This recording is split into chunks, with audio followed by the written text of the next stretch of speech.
Whanau who are online today with you. It's quite an exciting day. It wasn't by chance that we have a great lineup of wahine toa. I think back to talking to each of these three. I did the whakatoa induction for them, and what came across, we've got many great examples of wahine toa, but it was the engagement piece that really business is about relationships, and each of these wahine are doing their own successful business and life experiences because of the engagement, what they place on communication and relationships. And so I'm really looking forward today for you to hear directly what I had the privilege of hearing. So let's get straight into it. What we wanted to do also was to take our database, our Amotai database, because we're about engagement, and bring it to life. And when you hear the passionate stories of each entrepreneur, each Māori business, each whānau business, if only we could capture those. And this is our first showcase to really bring to life, if they tell their own stories, the empowering stories that we have, then we can actually create a platform for them. That's why this is called Amotai Live, and we hope to have more of these. We can't network right now, so we'll do it in the Wi-Fi, what I call Y being the weaving together, the Māori word of Y is the wairua, but the Phi is to bring it together. So this is the real Wi-Fi that we want to bring to the airwaves this morning. So let's start off with someone that's doing something really exciting in an innovative space, a sustainable space, and I'll let her tell her story. So over to Ella from Solartive. Kia ora, Ella.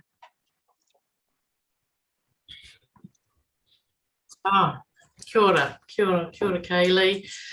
Kia ora whānau ahau, and ko Ngāti Rangi taku iwi, ko Solartive taku mahi.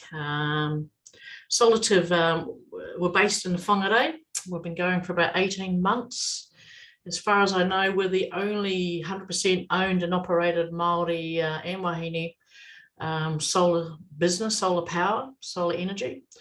I've been in the space for probably about 15 years now. So I've seen a lot of different technologies.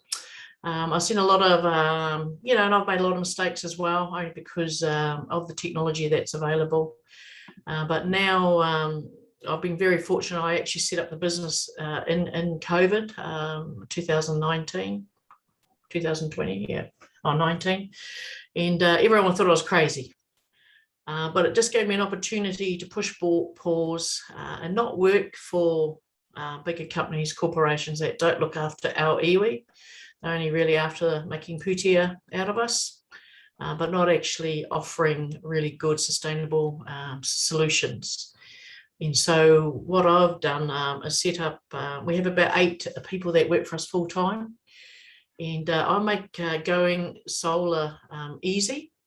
Shouldn't have to be difficult and safe. I see that a lot. People buy different panels and products off different companies and don't know how to put it together properly. So therefore, I've seen situations where people, unfortunately, their whare has burnt down because of it.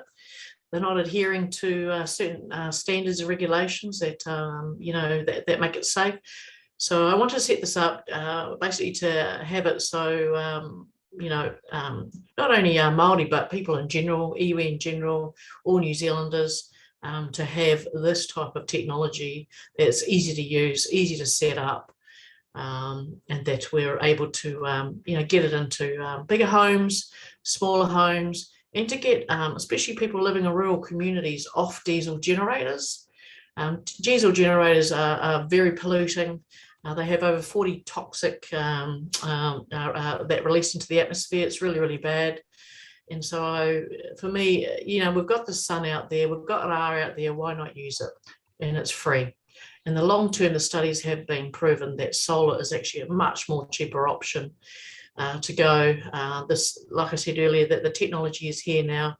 So we're able to use really good technology, and people can run their homes like they normally would, like a washing machine, most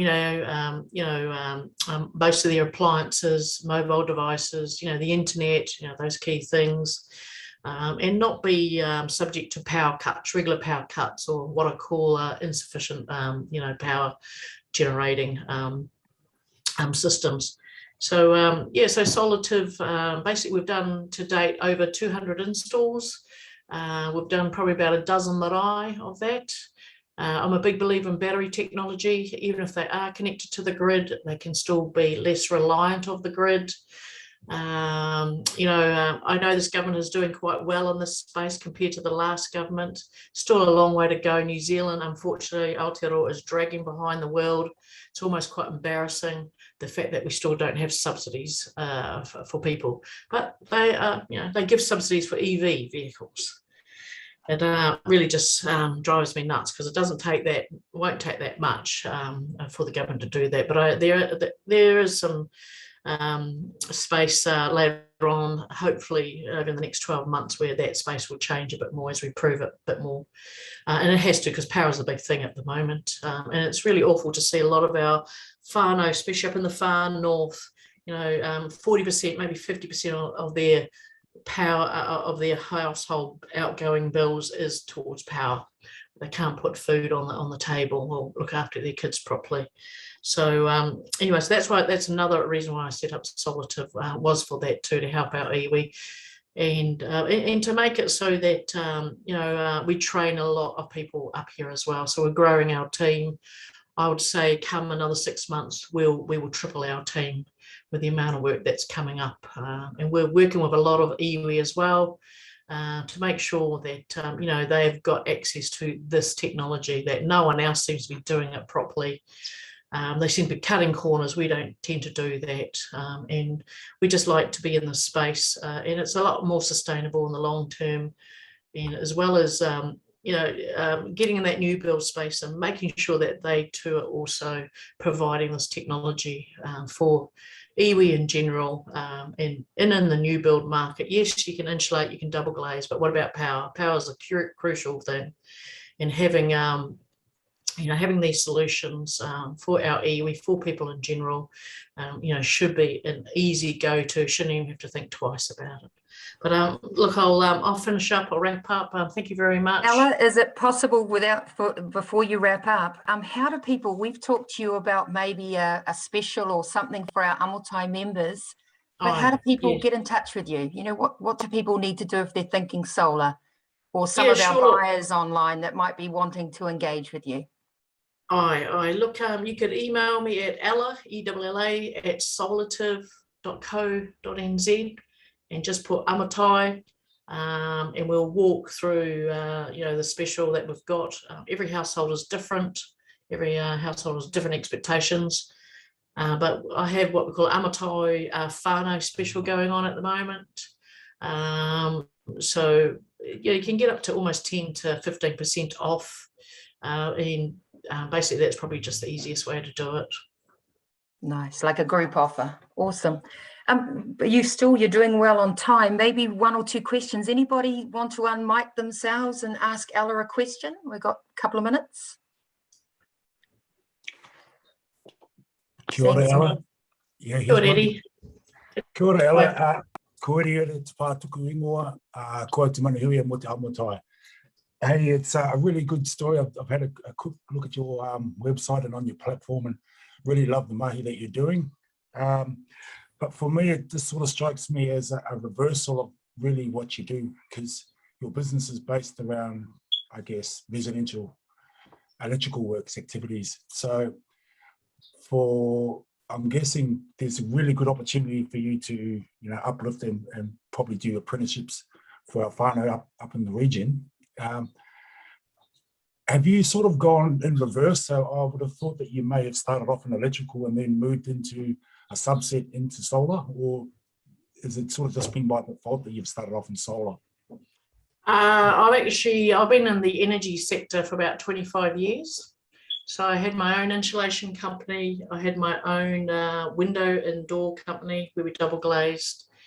And I also have worked with a lot of architects and built a lot of my own homes that are, sustainable. So it was just a natural progression that solar was going to be there as well. But at the time, it's only really maybe been the last 2 years that the technology is here. Yep. And that's because of the drive from overseas, Australia in particular, in America as well. So I have electricians who work for me. So I just, like an engager, I guess, I engage people together to form the team. We have actually got 2 Māori tāne who are doing an apprenticeship with us currently at the moment. So they've been with me for now about 12 months. Great stuff. And probably just one last question. Do you get involved with the electrical component right from the beginning? I guess the pre-wiring right through to fit out? Absolutely. Yeah, from start to finish. So we take care of all the DC, because you've got to make sure that the DC up at the top of the panels is converted properly to AC, and that everything, it's like a turnkey solution that we offer. So we provide a COC from our electrician, as well as an independent inspector from an electrical inspector as the ROI. Yep. And that's where a lot of companies fail to do that. And what that does, it just keeps everyone in check to know that we adhere to the standards 5033 and 4777. Yeah. It's a safeguard for. I found when I spoke to you, Ella, there's a nice saying about strong women. May we know them, may we be them, and may we raise them. And you encapsulate all of that. So kia ora to you and your business. So so I think it's just amazing when you said it was about making sure our whānau are safe and warm and have great sustainable homes. So it's an amazing kaupapa. So kia ora to you. Stay online, don't go anywhere, because there might be questions that people have. Now, what's dear to everybody's heart is food, and food for thought. I'm now going to hand it over to, I can't see her on my screen, but Pauline is there from Ikuna. And I'll let you tell her about her stuff. Is exciting because we're all about well-being, and part of that is nutrition. So I really love, is she there? I can't see her, but one thing is, because it's close to my heart, desserts, which is stressed backwards. I think your concept is awesome, Pauline, so go for it. Morena, everybody, and malolele. I'm Pauline, and I'm owner and baker for Ikuna Taste Limited. Basically at Ikuna Taste, we make keto and plant-based sweet treats, desserts, and cheesecakes. We're actually really well known for our cheesecakes, and our customers are currently obsessed with our keto mixed cheesecake box and our Snickers cheesecake. All of our products are 100% gluten-free, and also 100% no refined sugars are found in any of our products, which makes us a little bit unique, I guess, in the baking sector. Our customers choose us because of their special dietary requirements. So many have allergies, and many are doing this for lifestyle choices. So that's why they choose us. Our business has been able to operate during level 4 as an online bakery. And we've been able to offer our customers a small range of our products based on what ingredients are accessible during level 4 and soon level 3. And in addition to that, we've been offering our customers delivery, contactless delivery to a few selected suburbs here in Auckland. Our customers order our products online on our website, www.ikunataste.com. Our online shop gives our customers the ability to view what products are available, the nutritional information, ingredients, and also the cost. Our online shop only accepts card payments, which is perfect during this time actually. And then customers are also able to select their delivery suburb. We are offering our customers free contactless delivery in selected Auckland suburbs during level 4 and level 3. And that's it from me. Oh, kia ora. Now, Pauline, you are one of our Pasifika businesses, which we're really just amazing that we've got. And you're also a startup. So you've done really well. So when did you actually kick off? Just let those online know you haven't been in business that long, have you? No, I started Ikuna Taste in late 2019, December 18, 2019. So obviously the pandemic wasn't, well, we didn't know about it on this part of part of the world.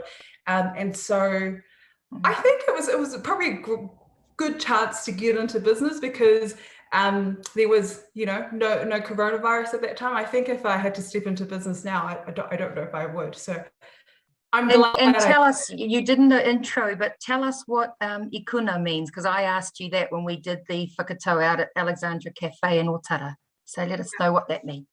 I think to put some context around our business, I started eating this way roughly around 10 years ago, and this has come from, I've got Tongan in me, and a lot of my family and also my husband's family have chronic illnesses, diseases, heart disease, diabetes, and a very naive 20-year-old, I thought, we can't keep living this way because I don't want to get diabetes by the time I'm 30. Here I am, I'm in my 30s, and I actually put it down to diet. And so a lot of my cooking, a lot of the recipes that I have been in development for over 10 years. A lot of the ingredients we use do not react the same way as traditional baking. So I'm really, really proud of that. Essentially, the reason why we named, as in me and my husband, named our business Ikuna Taste was we started to really learn about our heritage and in particular our ancestors in Tonga. You'll see here in the background, those palm trees are designed by our graphic designer, and they're actually the palm trees that you see when you land into Tonga. And we named our business Ikuna because Ikuna means to conquer. And every day it reminds us that we have a day to conquer, and it doesn't matter what it is. It doesn't matter if it's to take a walk around the block, if it's to be a mum, if it's to eat healthy, it doesn't really matter. But at the end of the day, I like to think that what I'm putting into my body is helping me to Ikuna in all the things that I need to do throughout the day. Yeah. Awesome. It's an amazing story. Now, what about lockdown? You're one of the businesses that can actually, and that's what I love about today, it's about positivity. We've got some good news of coming out, but you're operating in lockdown. So tell us some of the highlights and lowlights and tell me my suburb is covered. Would be I feel like Santa Claus, let's just say that, because when you're delivering, obviously a lot of our customers, they can't necessarily just go out to Countdown or Pack and Save and get a sweet treat because of their dietary requirements. So it's been really nice to be able to offer our customers and anyone new to the Ikuna Taste family our products. And I really do. I feel like Santa Claus when it comes to Thursday and Friday when it's delivery day and we get to deliver our products out. So that's really been the highlight. But I'm also, I'm actually really thankful for Digital Boost and the constant conversations out there around getting us online, getting businesses online.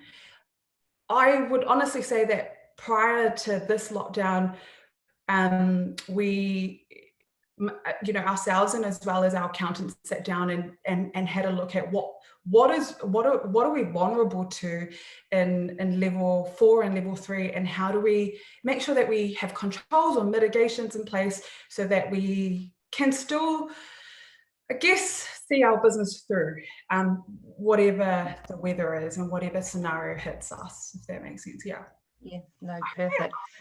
Now, I'm just going to divert Ella. There's a question in there from Mark. Kia ora, Mark.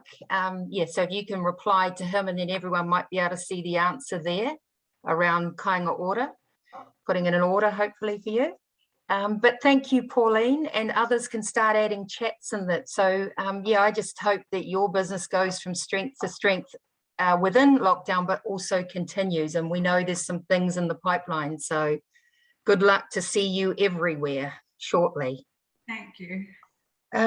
Now, I'd like to, so thank you, Ella and Pauline, but stay there because there are questions coming up on the side. But one of the ideas for this was around the next speaker. And Holly has proven, as has Pauline, that you don't have to actually be on earth a long time to be quite influential, to have wisdom beyond your years.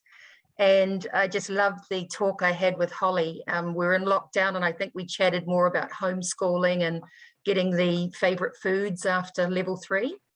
But, you know, Holly, you're almost like need no introduction. You've actually got 2 businesses on our Amotai platform, different focus for both Awhi and Engage. And I know you're quite infectious, so everyone's going to enjoy this next piece. So if you don't mind, I know that when you get going, you're really excitable. So if there are some things, I'm going to interject. And I did want to give people a heads up. Holly hasn't been sitting at home doing nothing. She has actually been writing a number of political articles. And she's already identified in the political lobbying space, the SME, the small to medium-sized businesses underrepresented. And if you've been watching the Herald lately, there's lots of lists of lobbyists that get access to Parliament. And I didn't see many Māori or Pasifika on that list when I was reading it. So we need people like Holly to help us understand there's a business skill, there's a communication skill around engagement and keeping it simple. So over to you, Holly. Kia ora. Kia ora tātou, ko te aroa toku iwi, ko Ngāti Whakau e mena te piki o toku hapu, ko ohini mutu toku marae, ko Holly Bennett aho. So hello everyone, my name's Holly. I hail from what I argue is the best iwi in the motu te aroa. So my tūranga waiwai is Rotorua, and I live here in Tāmaki, Makaurau. As Kaylee said, I have 2 Pākahi. My first Pākahi is Awhi, which is a lobbying consultancy. And my second Pākahi is Engage, which is New Zealand's only training organisation to teach people how to become lobbyists and become their own best advocate. What I wanted to start off this kōrero with, and as Kaylee rightly said, when I get going, I really get going. So at any point, please just jump in the chat or let me know because I will just keep talking. I mean, there's a whakatauki ko Māngai toku, ko Arawa Māngai Nui, so the big mouth of Te Arawa, and that definitely has landed with me. So I'm good at talking. So please don't hesitate to jump up in the chat. But I just wanted to talk a little bit about how I got into Pākahi. So at the end of this year, it'll be my 4th year in business, and I'm kind of an accidental entrepreneur. And that's because I was brought up with the whole vision of being a lawyer. That's what I wanted to do. That's what I wanted to do when I left school. And I wanted to be a criminal lawyer, so either be a Crown prosecutor or a defence attorney. It was one of the 2 things. And I was just dead set on that. And I took a number of like diversions in my career, which took me down to Te Whanganui Atara, down to Wellington, where I was working in policy. But the attraction of Wellington is always that place, Parliament, Beehive. I was so in awe of that place. And I got a little bit of advice, and the advice was, if you're interested in politics, if you're interested in engagement, go and work in a minister's office and see if you can hack it. So I thought, okay, you know, I'll have a go, and got a job working in the minister's office. And I started off as the front desk girl, answering the phones, reading correspondence, getting cups of coffee, you know, all of those things. And lots of people said to me at that time, I was 23, you're a lawyer, like, what are you doing? And it was all about where I wanted to end up, because I wanted to see if this was something that I was, you know, that I could hack, basically. 4 years later, I ended up, by the time I left my work there, I was the youngest in-house legal counsel in the Beehive and a ministerial advisor. So that meant I was a lead advisor to a minister, helping sort of working in the heart of government, if you like. What happened though is that in that 4 years, you flog yourself. And I have a lot of respect for people who put themselves working in the heart of politics in Parliament and especially in the Beehive, because you do there go in for service. And it is, you are just consistently serving. And I'll give you this analogy about my work. When you're a ministerial advisor, everyone wants to give you the shit news and everyone wants to give your minister the good news. So my phone would only ever ring when it was bad things, because no one ever wanted to tell my minister, because that was my job. But when there was good things, everyone would tell my minister. So your whole life ended up being dealing with fires and dealing with problems. Right at the end of my career in the beehive, the thing that started to frustrate me the most, though, was in the particular portfolios that we had, there was lots of cross-pollination of the people who were on boards, directorships, heads of schools, or whatever it might be, your heads of universities. And so it meant that when I was trying to get advice from my minister and we were trying to look at how we would create government policy, we were hearing a lot of the same thing. And that always frustrated me because I thought, how are we ever going to get divergence of thought? How are we ever going to have really good, robust advice if I know, I can already tell you what this person is coming into the room and what they're going to say? Because I already know, because I've already heard it in a previous hui. I know exactly what they're going to say.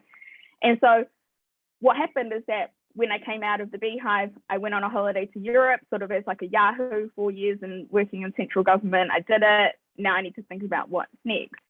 And business wasn't my plan. And that's what I mean when I say I'm an accidental entrepreneur.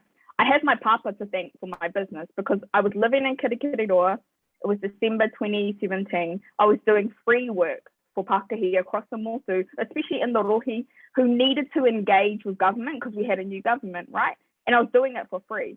And I was sitting there talking to my dad about it. And he's the one who said, you should turn that into a business. And I said to him, that's weird. And he said to me, it's weird that you think that's weird. And I thought, okay, old man, I'll make a business. And I literally set up my business at that conversation. So the idea with my Pākehī when I set it up was to try bring new voices to the table of central government, because it is such a weird place that lots of people don't have any experience in, and they just don't know what's going on. And every voice has value. So it's about, for me, how I bring that voice to those decision makers. So fast forward to now, this business, when I set it up, it was originally called HSB, which was my initials because I didn't really know what to call it. But as I got further on my journey, I then got appointed as the lobbyist for Te Arawa, which was a huge gift because it helped me to learn more about who I was, my whakapapa, and then actually the idea that what I do is not new. We have had lobbyists forever. They just don't know that they're lobbyists, right? And so all I would say is, for this maturanga that I have, you all have it too. Just no one's really ever spoken to you about, oh, hey, do you know this could be a career? You know that this is something that you can do to serve. This is how you can give back. So for me, my iwi said to me, you don't have to feel whakamā that you don't have the reo. Your gift is the thing that you have to like work with us here and give this to your iwi. So I'm really, really proud of the mahi that I've been able to do with Te Arawa over the past 3 years. But what happened is that as I went through that journey, I came out of a hui one day and we got an outcome that we wanted, and it was a significant outcome. And it is something that the rōpū I was working with had been trying to get for a decade, and they hadn't been able to get it across the line. And the chief executive turned to me and said, we couldn't have done it without you.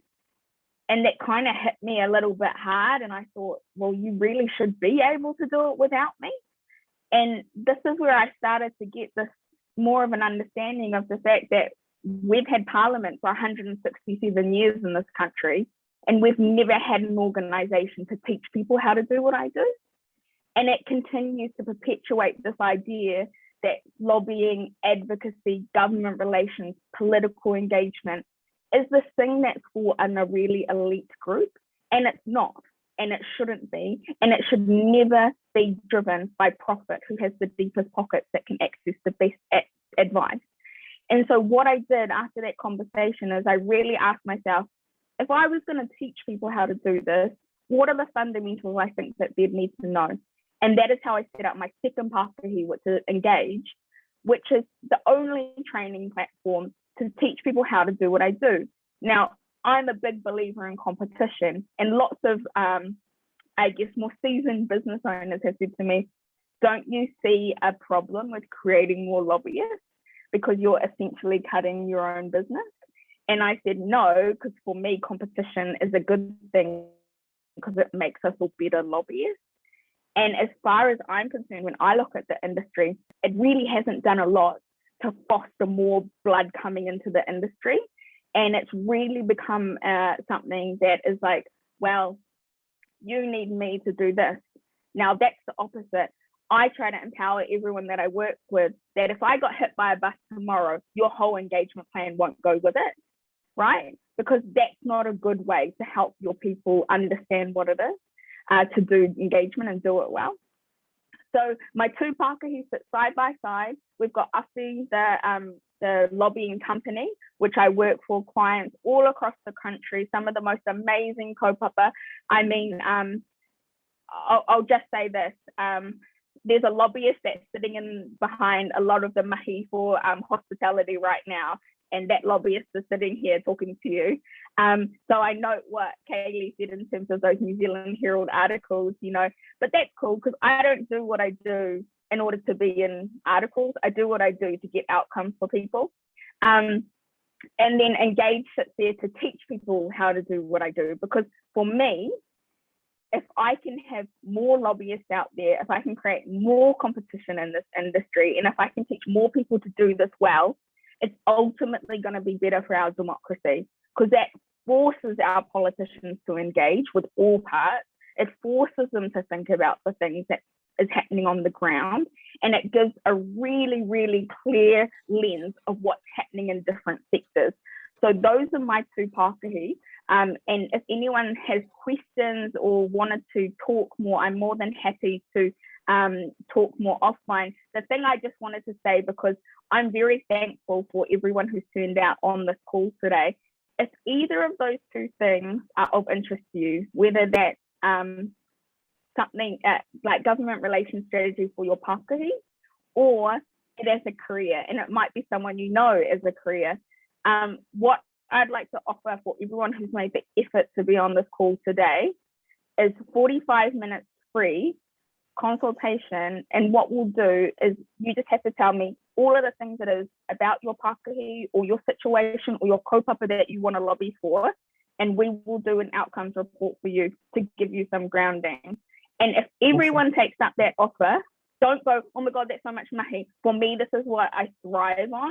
And I will give you a report back so it gives you a grounding of where to start. Because for most people, what I do is so just ridiculously, it doesn't make any sense at all. So what if I can then just take a few people in, or everyone on this call, and talk you through some of the things that I would do, then at least it might give you a way to be able to start and make a journey into this space. Holly, that is amazing. I can see the chat's going mental. Now, I'll just go in your own words of your article. You talk about lobbying can be dressed up in many ways: advocacy, right, government relations, political engagement. You, in your own words, have written about 5 pātai to ignite right, government relations in your business. Do you want to go there? Do you want to highlight those 5 areas? Do you want me to read them out? If you start off with the pātai, okay, and then I can sort of talk about it in more depth with the rōpū on the call, because that's one of the things, because it's a weird concept until you sort of get some actionables. It's really hard to sort of see how it would work. And I've put the link to your article, which is worth a read, into the chat for everyone, and we'll make sure we follow up. So here's the first of the 5 pātai to ignite government relations in your business. Why do you want to lobby? Oh, kapai. So this is the fundamental thing which I think people misunderstand what lobbying is for. And so when people come to Awhi, because I'm a big believer in living by my values. So I'm not driven by putia, which means it's probably harder for my business to grow because I don't take every client on. When I talk about Awhi as a kupu, I got a paper commission on Awhi before we took on board the name Awhi, because I think it's a real privilege to have a kupu Māori as the name of your Pākehī. And so for me, it means that we must, and all of my kaimahi must live and breathe this, which means that any kaupapa that we work on, we embrace. But what that means for us is that we have to believe in the kaupapa. So when people are coming, if their number one reason that they want to lobby government is to get putia, I'll say no, because good engagement with government, putia will always be an offshoot of that. If you do engagement well, those will open up those doors, but there's got to be a reason. So you think about what Ella was saying, that there is a way to improve energy outcomes in this country with something that we have naturally, right? that is a coherent story that you can tell, right? The offshoot of telling that story well is them changing policy to create it to make it easier for whānau, right? So you think about Pauline as well. We know that there's parts of society by their hereditary nature that they are more predisposed to bad outcomes or more negative outcomes for their health and lifestyle, right? So our job has to be, how do we tell that story to improve that and make it more accessible? So the why is really important for me. And so when people can get really clear on their why, for me, it makes it much easier to understand, is it a kaupapa that I want to invest in and therefore put my name and my reputation behind? And if it's right, then we go in all guns blazing, right? And I usually end up feeling the kaupapa more than the person I work for, but hey, that's just the way I am, as Kaylee knows. But if it's not one I can't get on board with, case apply, because my values are different to probably, lots of people on this call will have different values. And I'm not saying that you need to change them, but it's just we won't have a values alignment. And I'll say, hey, go to this other person. You might have a closer values alignment, because I don't necessarily look down on those who lobby for alcohol or lobby for tobacco, because they are driven by different values. It's just not something that I'm driven by. I wouldn't do it because it doesn't match the things that I'm driven by. So your why, that's why it's really, really important. Ka pai, then tuarua. So now that you know your purpose, what do you want to achieve is your next partai. Oh, ka pai. So I kind of touched on that, and it's sort of like, what are the two levers that government has, right? So the two levers that a government has is policy and putia. So those are the two things that they can do. They can change policy, so they can change things, change legislation, change narratives, that kind of stuff, or they can spend money. And so you're looking at which are the levers that they're going to pull. So usually the putia lever is driven by what they have already decided that they want to do. So policy can be a really good way for our pākahi and our things that we want to advocate for to change the direction of travel. Now, if you think about this, and I'm just going to give you an example. The perfect example of this happening where a government made a decision was banning plastic bags, right? So that's a policy change. So what they said is they're like, well, we want this to happen and we're just going to change it. And then they did it, right?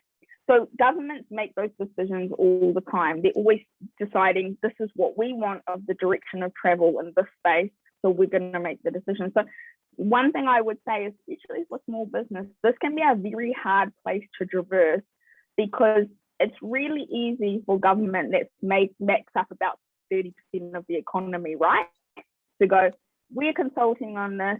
We want your views on this. You come to us. It's very hard for a small business to go, oh my God, there's 7 consultations open right now that I should be involved in, and they actually impact on my sector, and I need to give feedback back. So it's that kind of thing, knowing about which things to get involved with, which things are going to potentially impact on your pākahi, and which things are just get up your goat so much that you're like, no, I have to draw a line in the sand and I have to put my whakaaro down on paper in order to be heard. So that's what you're looking for. What is the outcome? Are you trying to change the policy dial, or you are trying to look to extricate some putia out, which, as I said, is usually an outcome of really good engagement. Kia ora. Now maybe we'll merge the 3 and 4. So who is going to lead your engagement? You talk about credibility, making sure you're not muddled with messaging and conflicting perspectives, and what do you need to prepare? So 3 and 4, maybe. So usually the chief executive, the kaihautu, will be the person who's leading government engagement. So if you think about what I do, I will always assist my clients in Huia, and I'll be there alongside them, but I very rarely speak, very rarely, because it's a kaupapa I'm assisting with, but the whakaaro will always be more meaningful when it comes from the person who's leading the charge, right? And so my job is to sit in the background and gear up all these people to get them to a level of where they're like just smashing it. There's no question that they can't answer, and they can get really clear on their key messages, which leads to the next part of that partai, which is what do you need to say. One of the skills, and this is something that I think it's been talked about a bit, but it's just really good to touch on putting her message to one side, whether you agree politically or you disagree. The Prime Minister is a very good communicator, and communication is seen as soft skills. But in my world, your words matter. And we know in Te Ao Māori, your words matter. So one thing is to always think about, what are you saying, and is there a better way to say it, or do you even need to say it, right? So it's always thinking about what your messages are, and what if you get a question back? Will you suddenly backtrack and resile from that position, or are you strong enough to lean into that as the talking point, and that's where you're going with it? So that's what I mean by muddying the waters, because there's nothing worse than going out with one thing one way and then suddenly being challenged, or maybe something happens and then backtracking. All of that stuff needs to be worked through before you go into these sort of meetings with ministers, or you go into the media, or you go into your stakeholders, because people will then start to create mistrust if you don't have those really clear messages and you're not steadfast in what you're trying to say. Yeah. And the $1 million question is you pose as your Pātai 5, how are you going to get started? It's probably like most of us in business, it's just about getting started, but how would you answer that? Kapai, so the most underutilized political engagement tool, which I see again and again and again, is people don't use their electorate MP, right? So everyone on this call has an electorate MP. And if you have a Pākehī, you'll have 2 electorate MPs. And especially for those in Te Ao Māori, for everyone, you actually have 2 plus an additional 1. So, because every place in Aotearoa is covered by a general electorate MP and a Māori electorate MP. And so I always say to people when they're like, oh, well, what can I do and stuff? And I'm like, well, who's your electorate MP? And 70% of the time I get crickets. So if you don't know the answer to the question, keep fine, don't worry about it, because that's most common. But the thing is that person, whether you voted for them or whether you voted for their party or not, is there to represent the interests of their constituents. Their office is there for you to go to when you have problems. It's you there to raise it, because that's your advocate. First and foremost, their jobs are members of parliament and the House of Representatives. That kupu representatives means they're there to represent, right? Mm-hmm. So I always say to people, make the effort, because they want to get to know you as much as you want to get to know them. You don't have to talk about anything to do with politics or this and that and what you see in the media and da-da-da. If you've got an issue, take it to them and go and tell them this is what's happening and I want some help with it. They will help you. They've got kaimahi in those offices to assist. And that's one of the easiest ways to get started. For everyone on this call, if you don't know who your electorate MP is, if you do know, awesome, yeah. But if you don't know, just go on the Electoral Commission website. You can just type in your home address and you can find your MP. And you can also type in your business address and find your MP for your business. So for example, I have a different personal electorate MP for where I live for my Pākehī. So I've got 2 different MPs that I would talk to about sort of different things, because I would talk to the electorate MP where my business is about business related issues. Kia ora, Holly. Now, it's just, I think, perfect planning. We wanted to leave this last 10 minutes. I think we could go on talking all day, but we've got 10 minutes to run, and I think it's good to stop us there and have a look. Now, Adi, are you able to, or there's somebody with the initials RC? I can't actually see. I can see they've done it direct to me, but I can't actually read it. My screen's... does the person mind? I know it was anonymous, but I can read the part that's saying, Kia ora, Holly, wouldn't some say that looking at American politics, lobbying can be perceived as seeking preferential, and I can't see the rest of the message, sorry. It's a great, I can already tell where that part is going, it's fine, and I love it. It's so valid, right? Because if we had a system like in America, I wouldn't be doing what I'm doing. because I will tell you this right now, they do literally exchange money for access. And that to me is not the signs of a healthy democracy, right? Here in Aotearoa, you can't do that, right? That's just not something you can do. And I couldn't, I don't know if there's been an instance of corruption. There certainly hasn't been in the time that I've been alive, but the industry itself and politics in Aotearoa is so small, is that you be sure that you would know about it, because it's like everyone would talk about it if that was what was happening. So ka pai, that's a beautiful pātai, and I would just say, I don't see our country going that way, but if it did, I would quickly extricate myself from the industry, because that's not something that I ever want to be involved in. Now, if anyone wants to come off mute, feel free.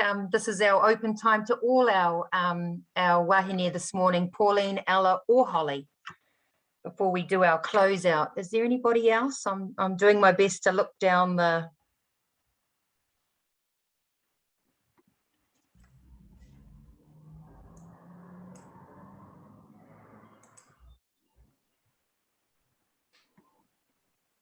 I just first of all want to say thank you all for the incredible kōrero this morning, and the messages that are coming through. I just yeah, all agreeing how awesome this has been, listening to your journey and your Pākehī.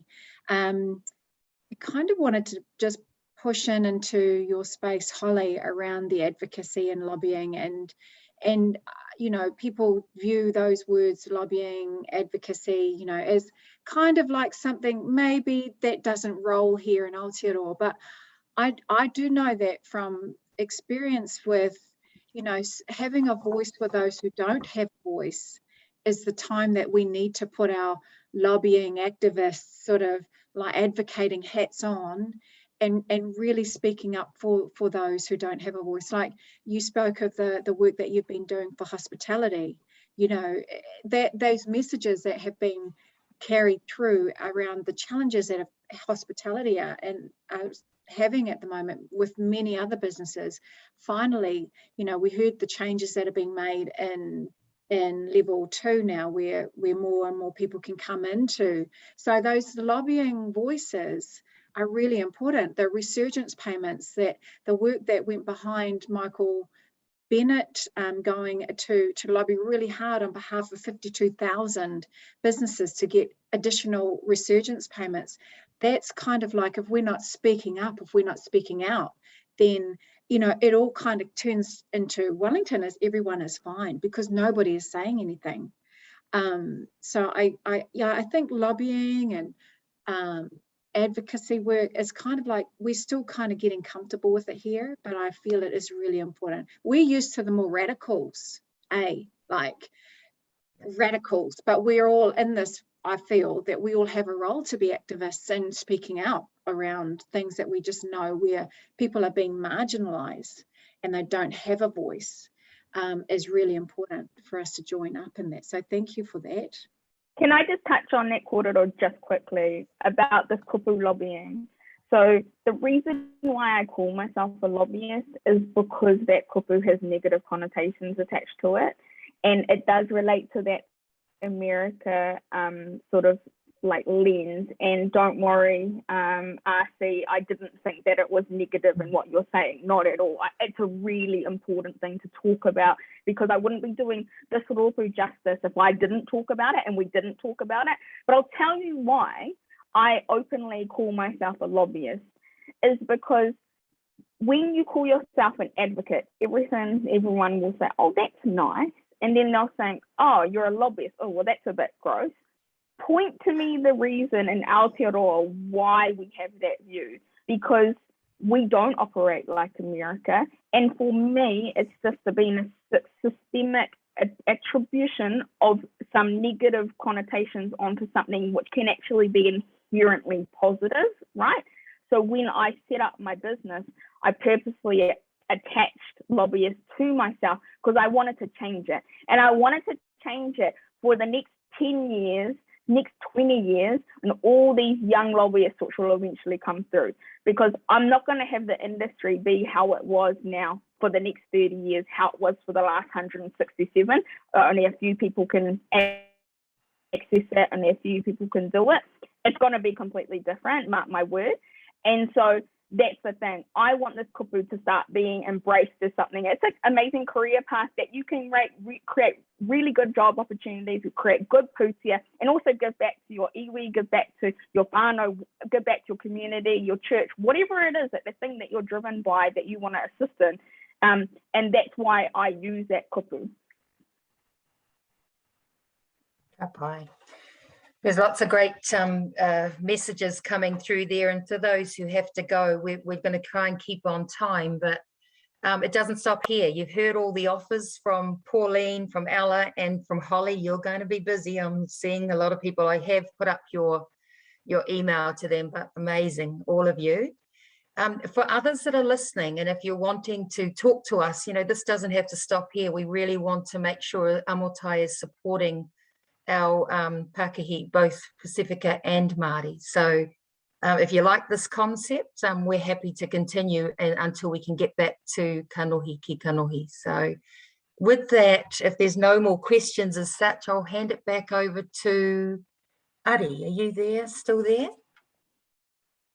Hi, I'm just going to see if Lisa Nathan. Kia ora. Ngā mihi nui kia koutou katoa. Kia ora. I te taha tōku pāpā no te whanga o Matauri me Pataruru, ko ngā te raukawa me ngā puhi ona iwi i te taha tōku whaia. No mamaru nui kaihu me manganui e ko ngā te whātua me ngā te kahu ona iwi, ko Lisa Nathan ahau, ko au te kai hautu o Oka Business Solutions, tēnā rau koutou katoa. Kia ora koutou, look, my name's Lisa. I run an education provider here in Tamaki Makaurau, and what we do is we specialise in the fields of business entrepreneurship, financial capability, home ownership education and governance training. And part of my role is to really assist our Māori businesses to be able to grow their business skills, their capabilities, but strengthen their business operations going forward. And so I'm just here to present to you a fund that is now available for Māori businesses based in Tamaki Makaurau, and it's available through Te Pini Kōkiri. And that fund is called the Whanau Recovery Fund. And it's really looking at the impacts, current impacts of COVID and the need to support Māori businesses and whānau wellbeing. So TPK have made available some putia through this particular fund, and the targeted support for Māori businesses who require professional advice that could help you decide on options that you may wish to consider depending on your current situation. So there's three types of support available. One is readiness or hibernating, such as continuing to receive government support through wage subsidy, resurgent support payments until lockdown levels are lifted and business can resume. The second area of support is through recovery and resilience options, such as seeking loans, private investments, reducing staff, negotiating debt repayment plans, or any other concerns. And the third area of support is response to disruption, dismantling the business and redundancy options if you are looking at needing to do that. So what I'm going to do now there, Koutou, I'm just going to actually put in place the contact details for Te Puni Kōkiri, the email address, and Zella Morrison's mobile number. You are more than welcome to contact them directly to be able to get that advice. And yes, as my understanding at this stage, they are prioritising those businesses within Tamaki Makaurau. So I just want to let you know that whilst we've got you on this platform. So kia ora koutou katoa, ngā mihi nui kia koutou. Kia ora, Lisa, appreciate that. And thank you for popping in those contact details.